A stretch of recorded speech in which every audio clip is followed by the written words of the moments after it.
Are you ready? Let's go.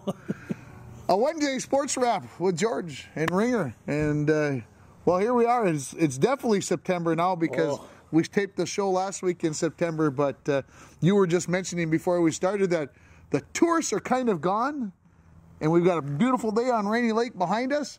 And it's 80 degrees coming out here today. This is a kind of, the summer after the summer. And actually, with our summer, who's to say? But the next week is going to be really, really nice, and Friday is going to be perfect football weather. Are you sure? Yes. Pretty much sure. Fair enough. Well, last week we thought it was going to be, and they did take water breaks and such, and that was a good idea. But the second half, it was very comfortable out there. Yeah, I think so. At least for us, it was. I don't know about the kids, wearing the helmets and everything else. Yeah, I remember. Well, let's start by talking about college football. We can do that. Let's go back to Saturday because we kind of talked about Thursday from last week. Did you gorge yourself? I did. Except for the South Dakota State Iowa game, which was incredible. Defensive battle like days of old. Iowa wins on 2 safeties and a field goal.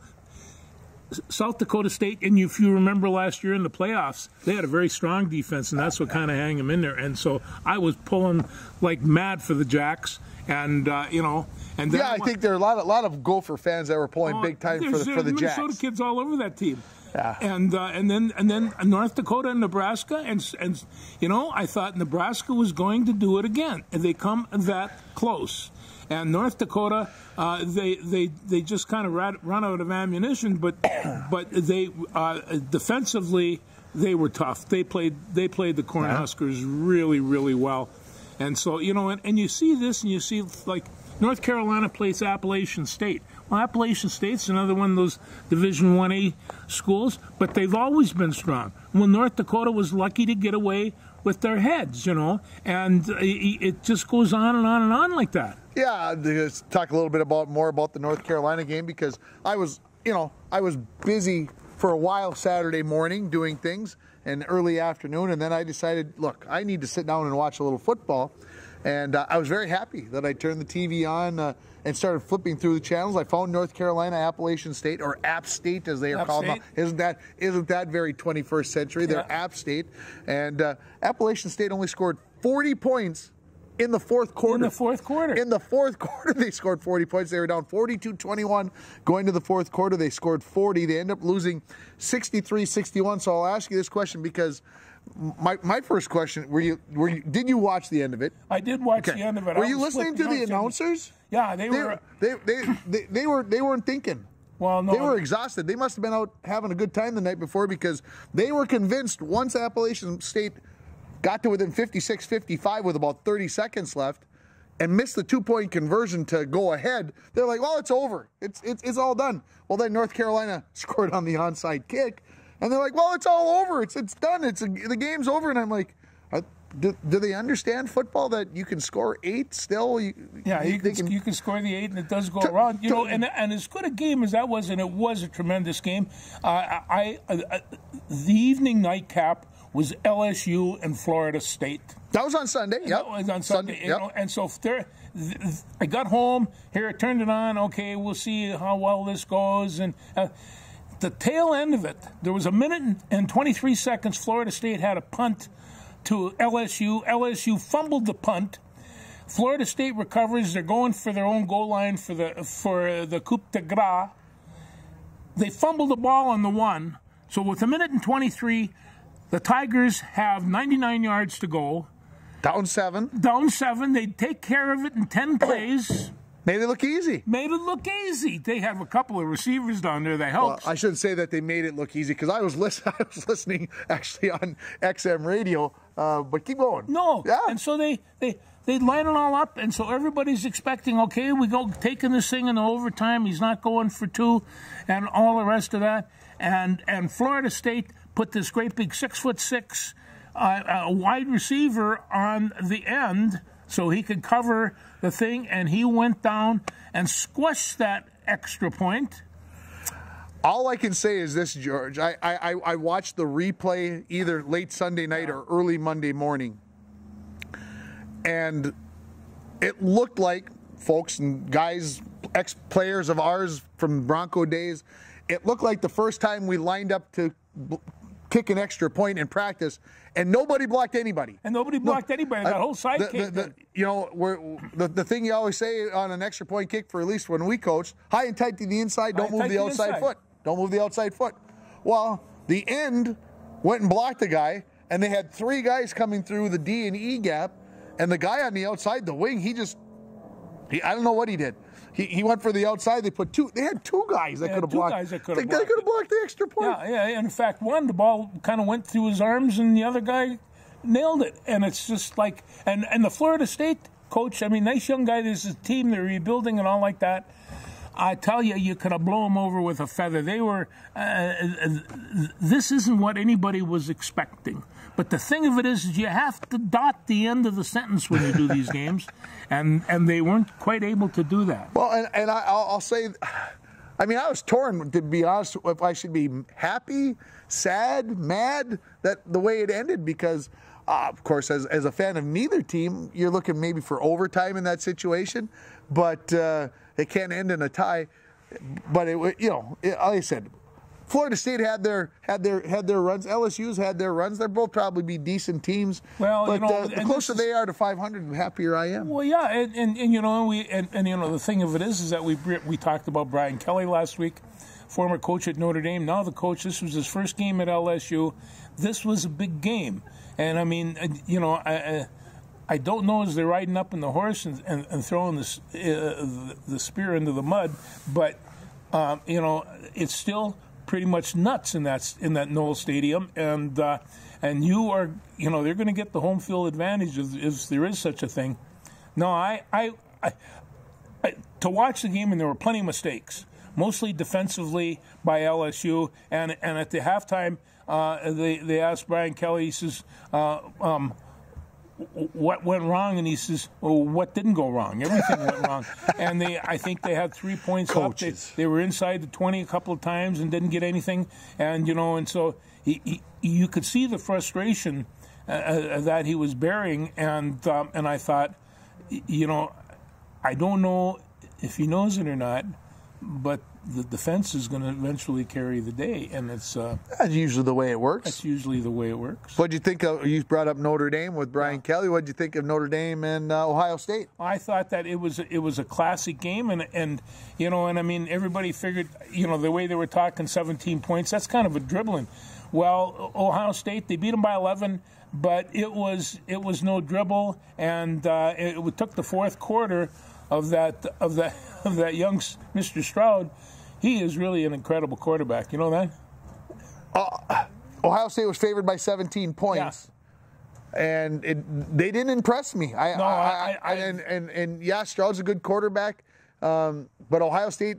It's the first game, folks. You can't read too much into it, but they were favored by 17 points. I was expecting more of a blowout, but Notre Dame hung in there. They're okay. Oh, they are. They're ranked 5th for a reason, and the thing that surprised me. Michigan was 8, beat a Colorado State team that I don't know how good Colorado State is.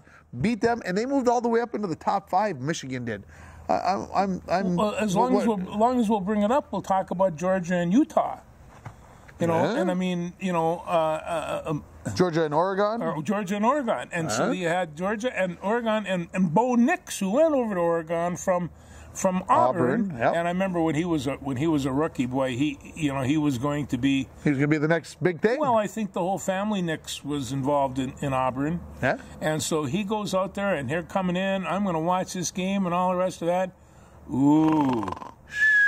Yeah, Georgia just kind of hammered them. Think Georgia was ticked off that they were ranked 3rd? Yes, I do.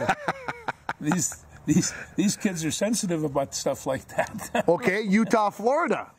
Florida. Good game. And it was a good game. And Luke Orza says before, he says, don't count out Florida. Well, why? Because they have won 30 straight home openers.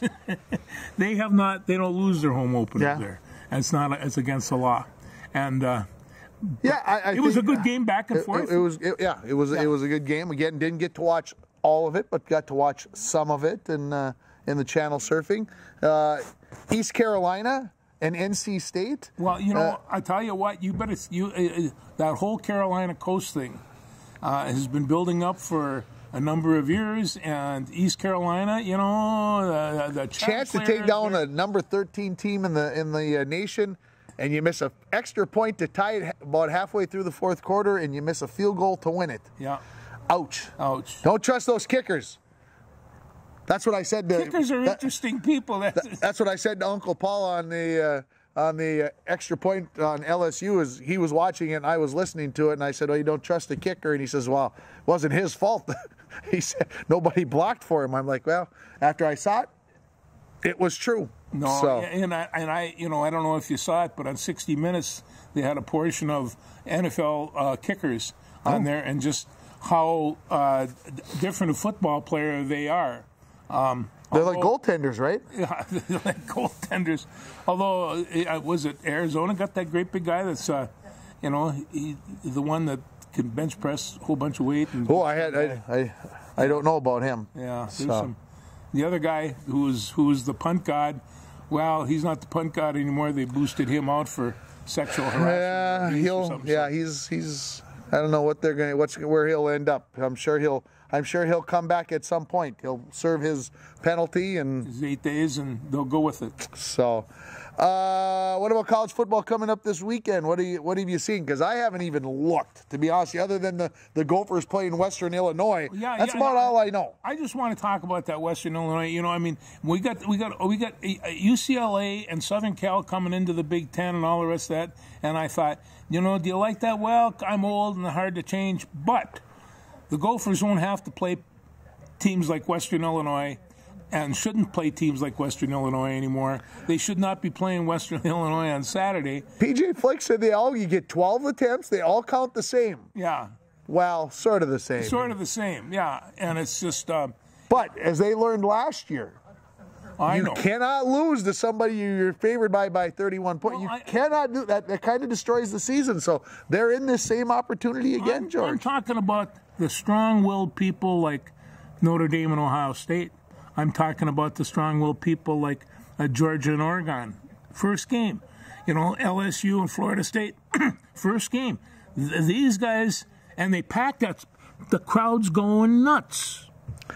I'm gonna give you. You're correct. They make a big game early in the year, but some point on Saturday, I don't remember if it was Arkansas or somebody's SEC schedule, and they had like Mercer in the middle of October, and everybody's like, what do they got Mercer in the middle of the schedule? Well, guys, those teams want to play the big boys. They do. They want to go get a big payday.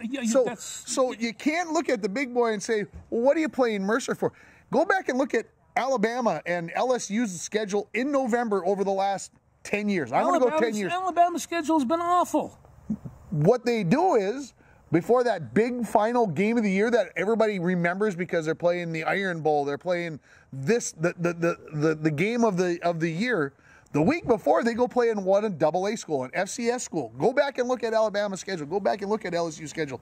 They go play a cupcake, if I can say, for lack of a better term. No offense, FCS guys. But they go out and rest their guys the week before. But they get a win in the win column. They don't lose a spot. If they're number 2 in the nation, they stay number 2 in the nation because they won 72-3 because they were playing somebody that they shouldn't be playing. This is the SEC, folks. This is how they do things. This is how they take care of business. There was Glenn Mason. Remember old Glenn Mason? I love Glenn Mason. I understand, a great guy. Yeah. Anyway, he was talking about how abusive Jerry Kill was, taking his team after 4 days leave to come and play a Power 5 team in Minnesota all the way across the country, and did it for the most part for money. And I don't know what kind of injuries he had to take on that, but I remember a lot of local schools, and I am not going to mention any letters, but they would go out to Montana and get hammered, and they would wind up coming back with 4 or 5 guys out for several weeks, if not for a season. But they made a lot of money, and it's just like, it leaves a bitter taste a little bit. Yeah. Funny taste. I get what you're saying. Yeah. Okay, now that being said, my good friend Patrick Rossi, Rossi was really great today. He was talking about how college football was going to change.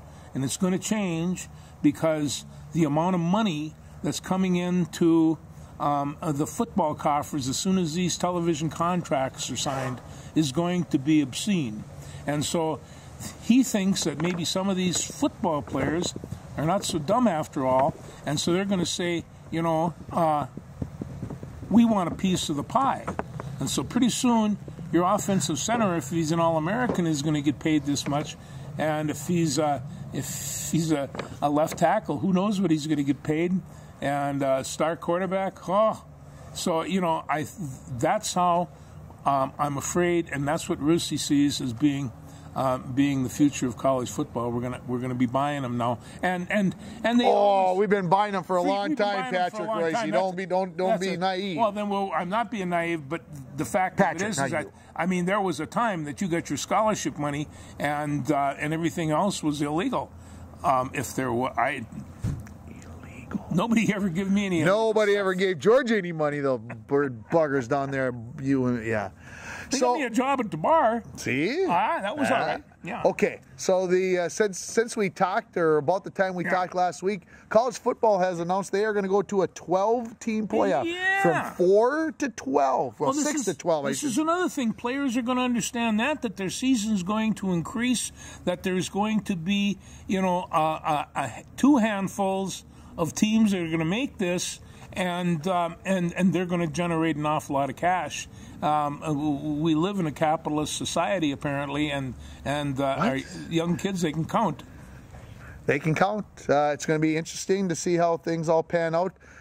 They say this, of course, is going to eliminate arguing that the teams that are going to make it now will feel like they've earned their way. It'll be the top 12 teams, of course. Number 13 will never feel offended that they were left out. Never, no. Or 14 even. No, or 15. They'll never complain. Well, no, but there should be somewhat of a playoff system, because right now it's pretty arbitrary for who gets to be the 8 teams or the 4 teams or whatever. I agree. I mean, the Power 5 conferences are going to get their top 5 in, and then they're gonna bring some other guys into the fold and give them their chance to put up or shut up. Well, and it was brought up the way the teams are being rated, that it might go to the Power 4, and that's that would be, I think. Well, it's very possible that they could break away yet. They might have put this agreement in place, and then we'll say, "See you later, alligators," and then we'll move on. So. Hey, anyway, I have to really congratulate North Dakota and South Dakota State. They put on great shows. It was just 2 great super football games from local people. Yeah, North Dakota gets Northern Iowa this week. I got an invite to go to the game on Saturday, and I had to say no. That hurt. Those grandkids, though, they have to come first, right? They do. So look at these notes, and look at this copious notes. But I gotta just say, like, I put it down. UMD is playing at Mankato. Okay. And that's assume a Saturday afternoon. That's a Saturday afternoon, and that's going to tell some big tales with that league, right there. And so we'll see what goes on. And was there some other games that I wanted to talk about? I thought I wrote them down. I'm sure you did. I'm sure I did too, but I did everything else. No, I spent. You know what I did? I spent too much time. Oh, here we are. We've got UMD Army's at San Antonio. Okay. And that's in the afternoon. That's their first game. San Antonio took Houston to 3 overtimes last weekend. They did. And so when you see that, you think, oh. But I think they're going up to West Point. So okay. That is a little bit of an advantage. San Antonio's no fluke. They're a tough team. And then the Gophers against. Can you tell me what Western Illinois' nickname is? The Leathernecks. Oh boy. Yeah. Well. I only know that because So, we're going to leave NFL football till the end. That. We'll do that. Yes. We'll do that at the end. Yes. I wrote down here women's hockey. I think last week on this show, and I'm pretty sure I said it here, and maybe I only said it on the radio, but I said the United States always wins in pool play, and they lose in the gold medal game. And they did. And it did. Ladies, come on. It was 2-1. Hey, it was a good hockey game, right? Yeah. 2-1, and hey, we'll try again next year. Bam right? Bam's 3-1, 4-1. Was it? They got two goals in the third period, or the second period that just kind of. Yep. Yeah. And it was a greate game prior to that. But you know, Canada was out skating them just a hedge. They were just a little bit quicker. Their forechecking was just a little bit stronger. It's hey, I'll tell you what. Those Canadian girls can play hockey. So women's hockey was on at the same time as the Gopher women's volleyball against Florida.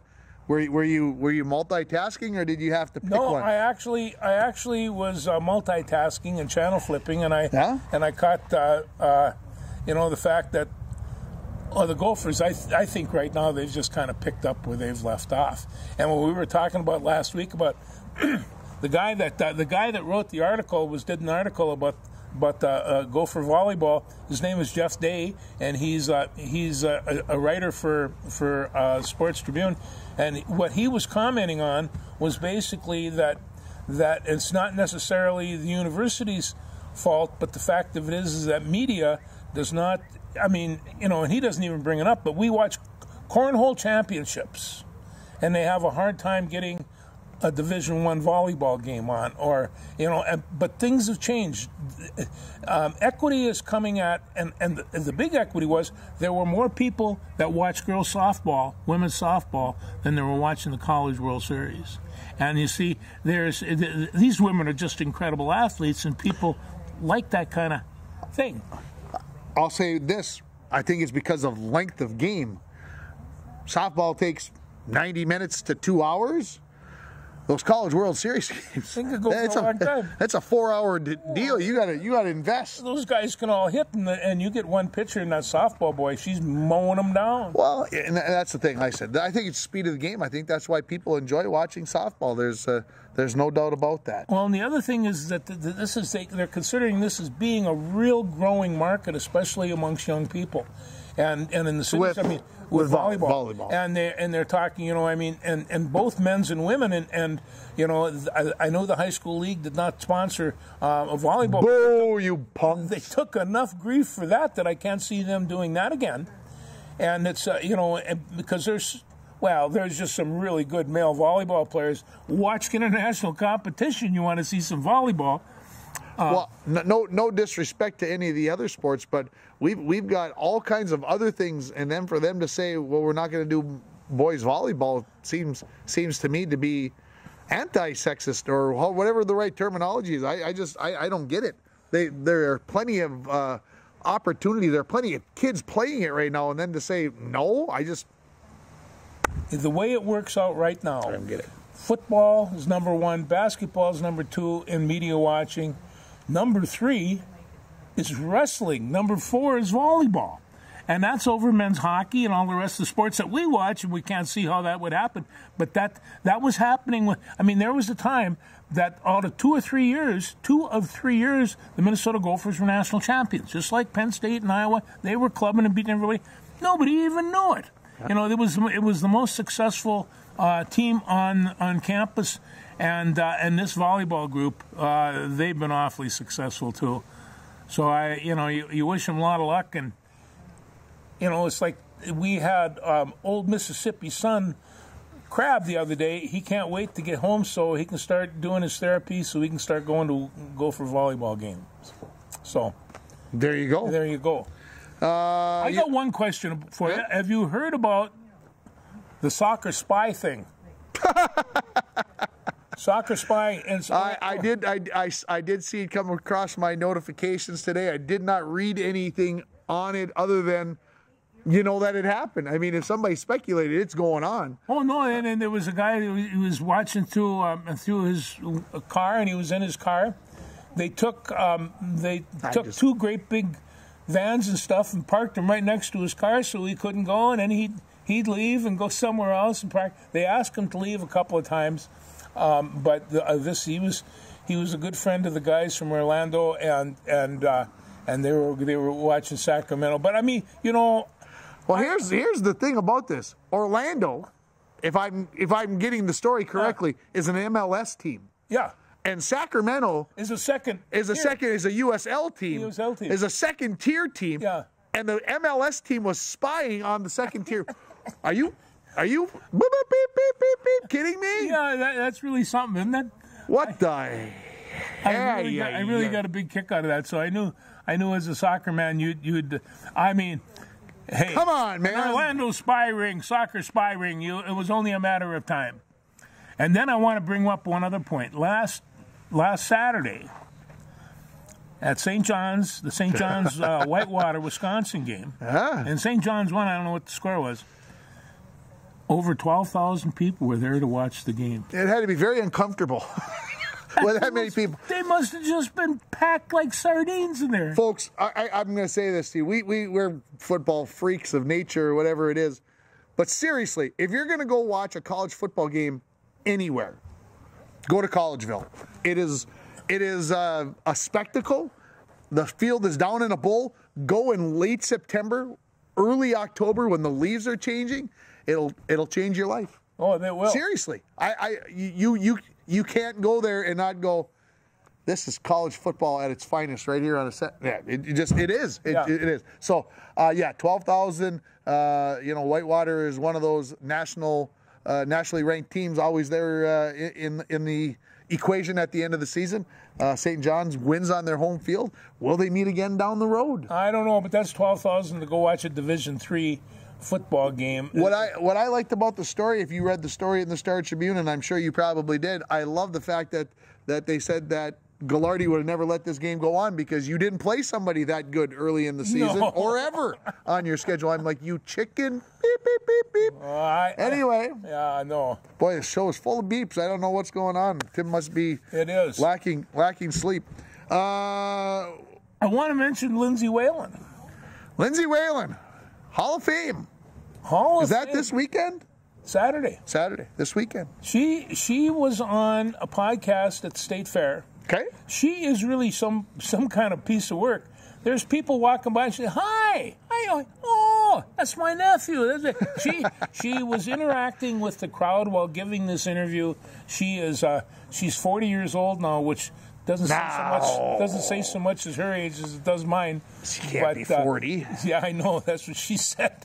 And but it was really fun to listen to, and so they get to the point where they picked presenters at the National Hall of Fame, and so she found somebody that knew Charles Barkley, and she called and got a message to Sir Charles, and Sir Charles said he'd be honored to do it, and he was doing one for somebody else as well, and so she's going to have Charles Barkley do the presentation, or one of her two presentations.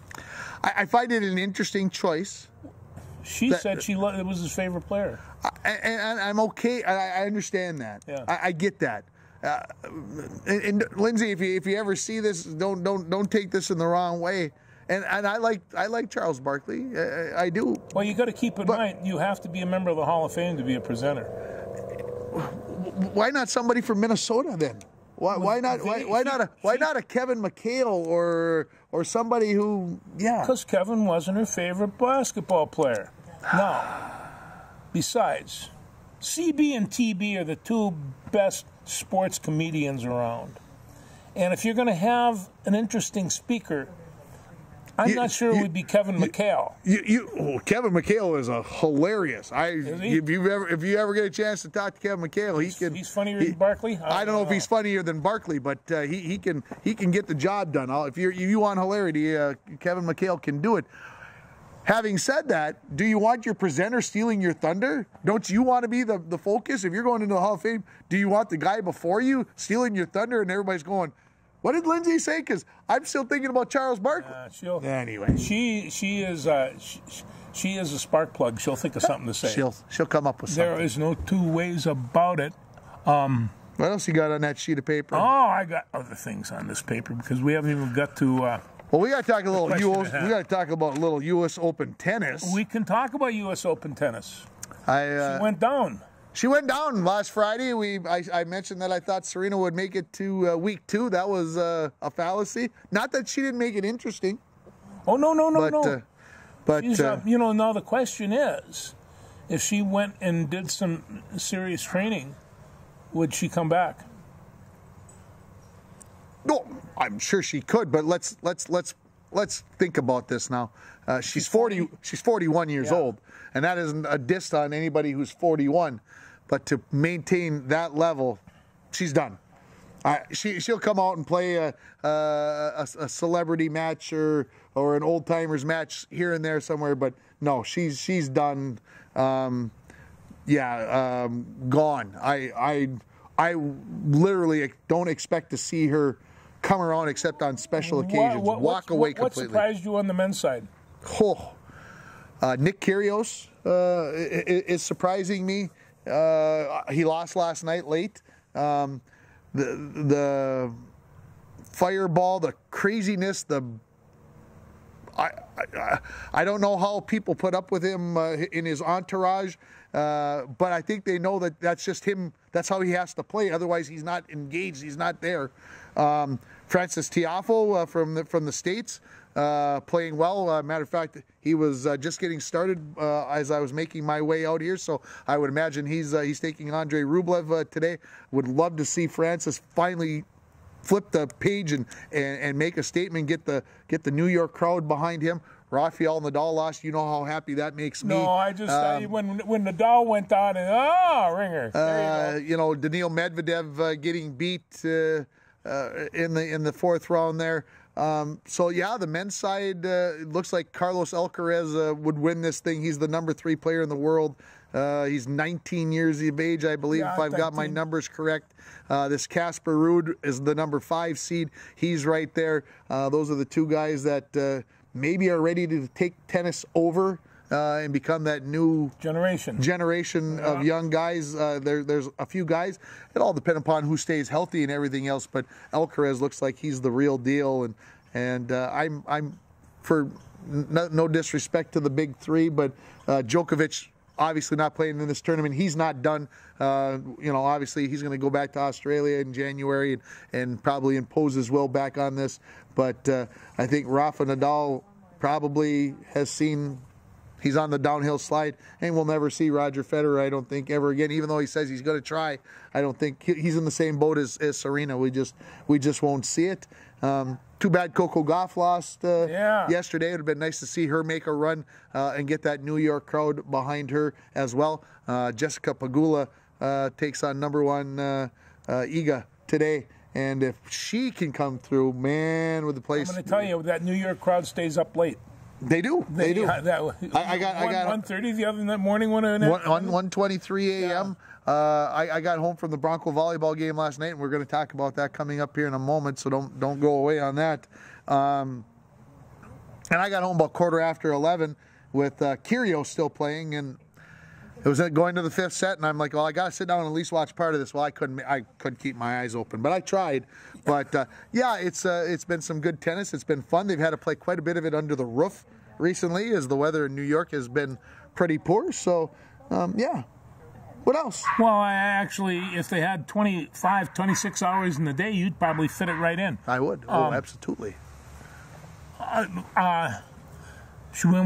going to talk about the Vikings? Or we can talk about Twins. Yeah, well, let's talk about the Twins briefly. That's all we need anyway. Playing a doubleheader in New York today. I have no idea how that's going right now. Jose Miranda hit a first inning 2-run home run to at least get them. And then our rookie of the year from last year, the Twins' new pitcher, Varner. All of a sudden, I can't think of his first name. I apologize. Anyway, he comes up, goes from Minnesota. He's from St. Paul. Goes 1, 2, 3, and he strikes out Aaron Judge. Well, keep in mind those dinger hitters. They strike out a lot. Yeah. Babe Ruth. If Judge hits his 55th sometime today, obviously with 2 games, it's not going to surprise us. I don't think. So I would want him to, but when they're in that home run race, and they hit a home run, even the opposing team kind of. Well, of course, and they play in that little Mickey Mouse stadium they call Yankee Stadium. I mean, I could go hit a home run there for it. There you are. Take that, Aaron Judge. You play in a minor league park with small fences and short porches and everything. Was Cole pitching first game today? I don't know. I don't remember for sure. I didn't look.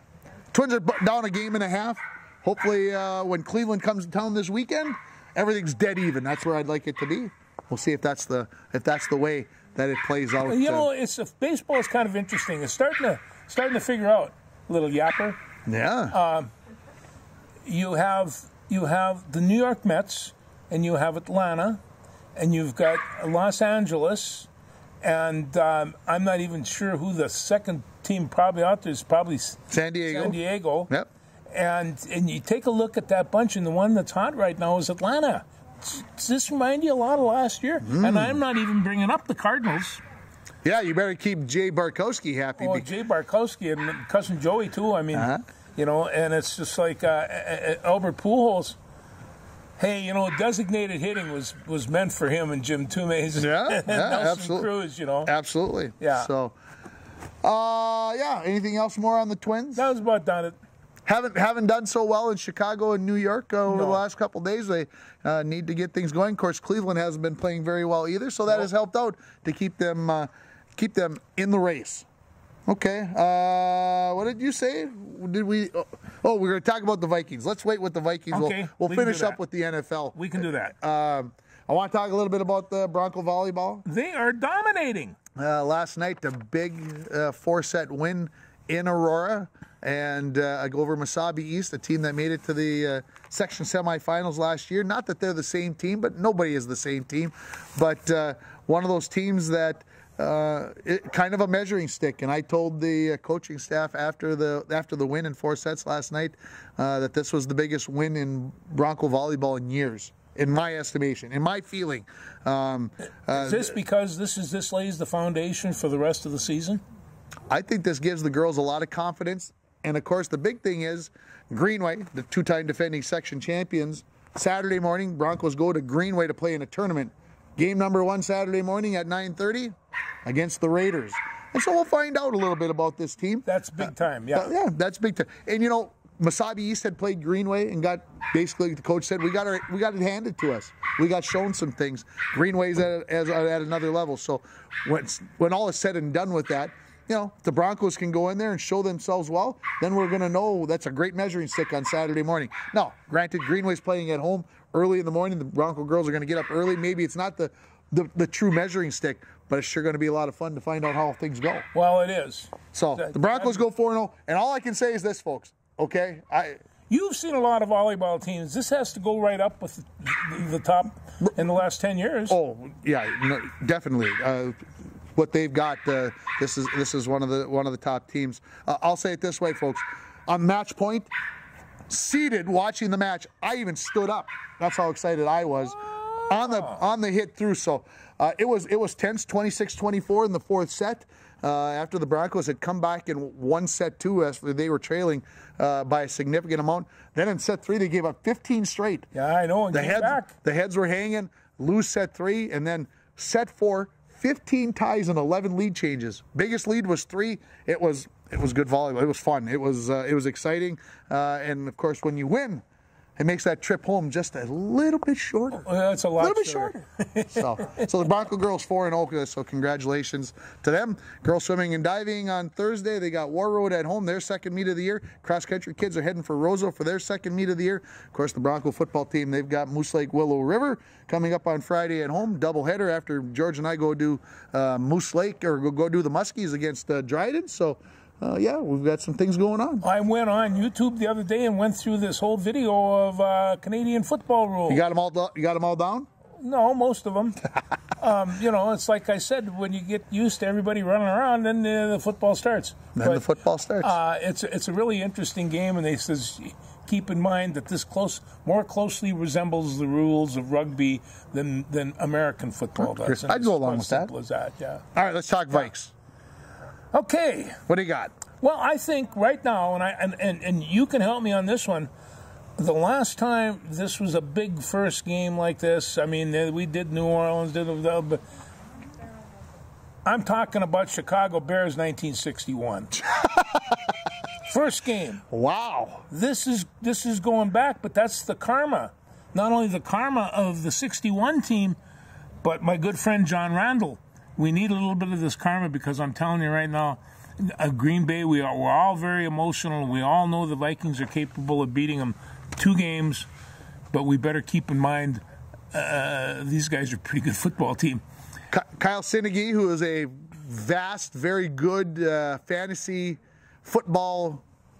sport person, stopped in today at the radio station, and we were talking about this game, and he said, not even close. Vikings win this game easy.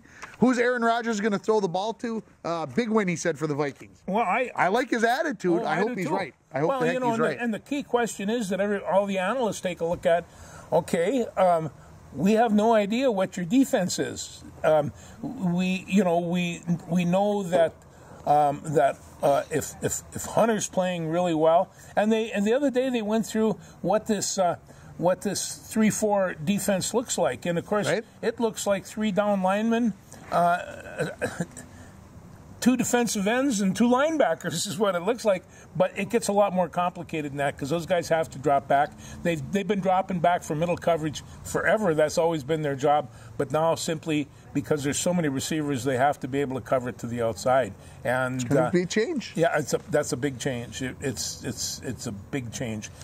And the other thing is that I offensively, I'm still concerned about the center and the nose guard. And as you recall last year, Mr. Bradbury, although I understand he's put on 10 pounds and is considerably stronger, he had a pretty tough go with that nose guard from Green Bay. And superior nose guards give Mr. Bradbury so Fifth Night. He is a key offensive line personnel. And I'll tell you, the other one is that Ezra Cleveland has to start playing football like he's capable of playing.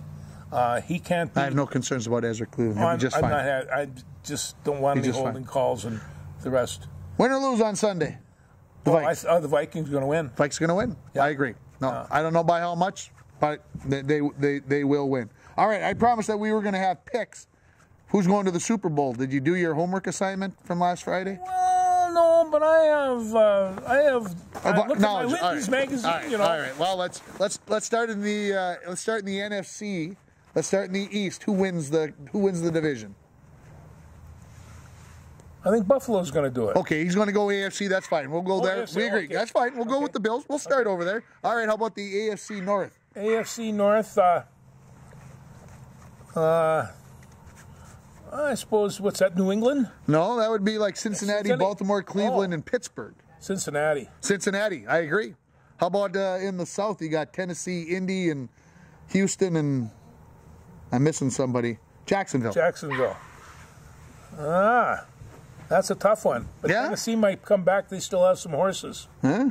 Tennessee, I agree. How about out in the West in the AFC? KC, Las Vegas, San Diego. You know, KC's got to be taken down. If they're not, they're still there. I agree. KC on the top. Yeah. Three wild cards. I got Baltimore, Indy, and Las Vegas. New England might feel bad about that, but sorry, you're not making the playoffs. No, I'll tell you. Could be close, though. It could be close. They might be the 8th. No, and you know that there's going to be a bit of a dark horse coming through here, and that one might be Baltimore. Yeah, Baltimore right there. I'm curious about Miami. They've been all along. Now they got Tyreek Hill.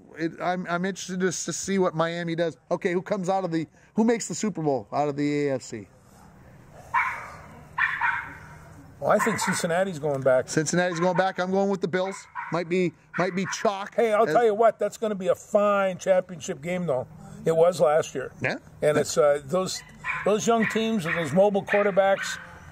I hate to call them option quarterbacks, but you have so many options with it. That's why I always like,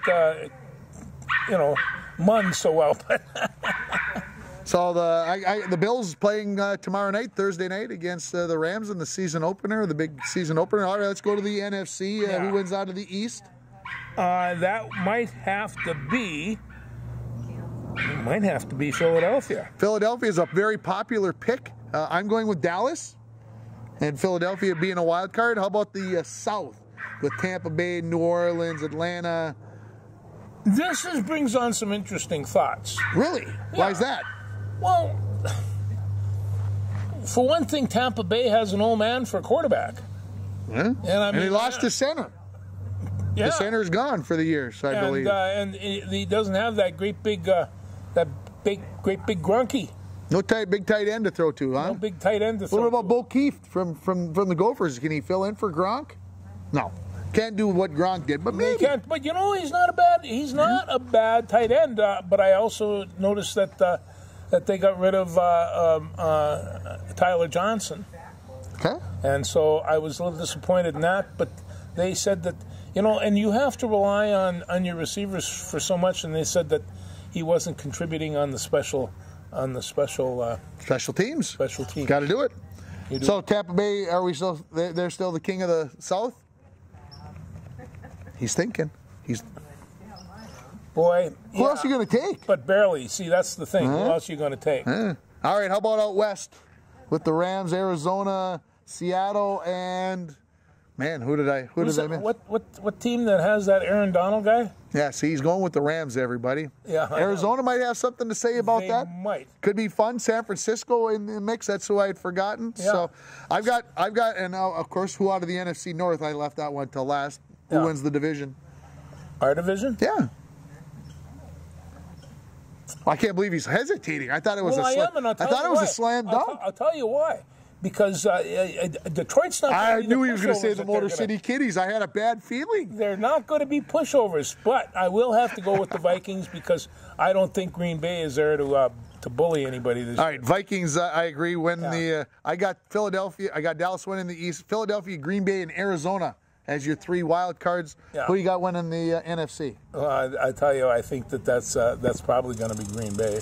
You think Green Bay's going to win the whole, the whole thing? The whole shebang? The whole shebang out of the NFC. No. I think go back to Los Angeles for that. No, he's going to go with the chalk.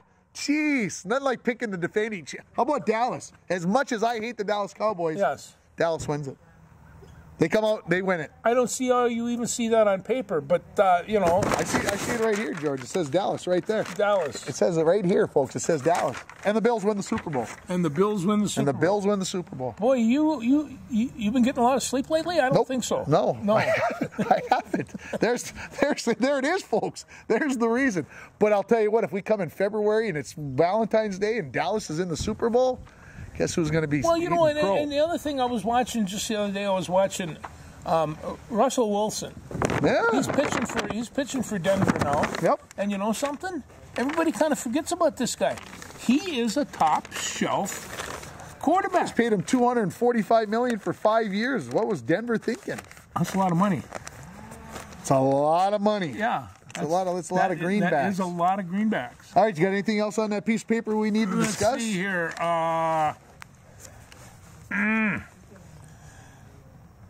No, but they're talking about Smith coming back to play to play in this game, and Hunter right now he has to lead that defense, and if he can do that, they can control that line. They're going to have a good chance of putting this team away because he not only has lack of receivers, but they got to make it so he has lack of time. These edge rushers, they never taught me how to play, but I did play against a couple of guys that knew how to do that stuff. Neil Ladson, Little Fork, they could slap you in the head then, you know, and your ear would ring. Yeah, I don't even want to think about that. A couple of times you'd have to tape your ear hole because of the echo, and I mean that really was true, because. And they talk about ring your bell. They were talking about ringing your bell. Yeah, absolutely. Twins up 2-0 after 3 innings on my notifications while we were on there. If they keep this rolling, who knows? Maybe they can even come out and win this division. It's the crummiest division in baseball, so they should be able to work it out. Let's get her done. Anything else? That should do it. Go Vikings!